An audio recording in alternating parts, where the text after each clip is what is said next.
নমস্কার।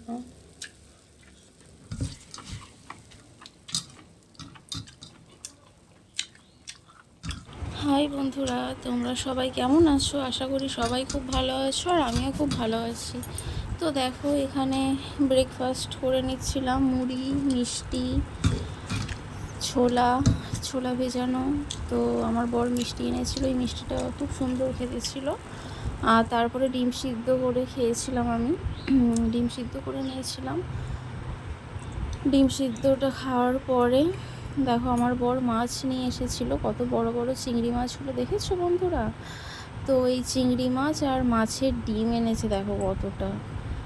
তো এটাই ভাবছিলাম আমি কি করব, এই দুটো রেসিপি কি করা যায়। একঘেয়ে আমি তো খেয়ে খেয়ে বোর হয়ে গেছি চিংড়ি মাছের ঝোল।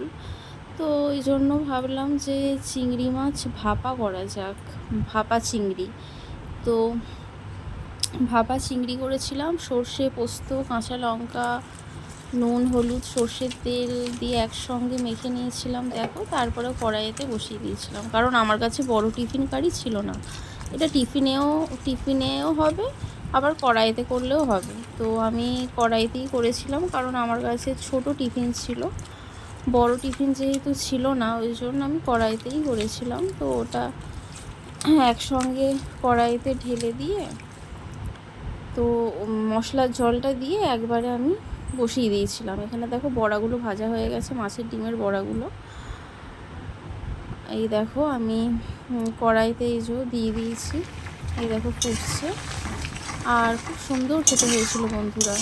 এই ভাপাটা আমার বড় খুব নাম করেছে খেয়ে, আর আমিও খেয়ে দেখলাম, দারুণ হয়েছিল খেতে।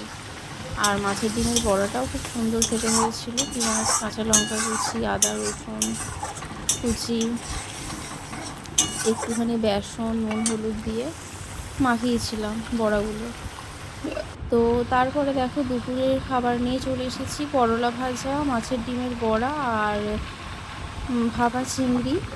তো তোমাদের কেমন লাগলো ভিডিওটা অবশ্যই কমেন্ট করে জানাবে। আর তোমরা আমার চ্যানেলটাকে সাবস্ক্রাইব করে দেবে, আর লাইক করে দেবে, আর অবশ্যই শেয়ার করে দেবে। আর তোমরা কে কোথা থেকে দেখছো আমার ভিডিওগুলো অবশ্যই জানাবে কমেন্ট করে, তাহলে আমার খুব ভালো লাগবে বন্ধুরা। তো সবাইকে বাই।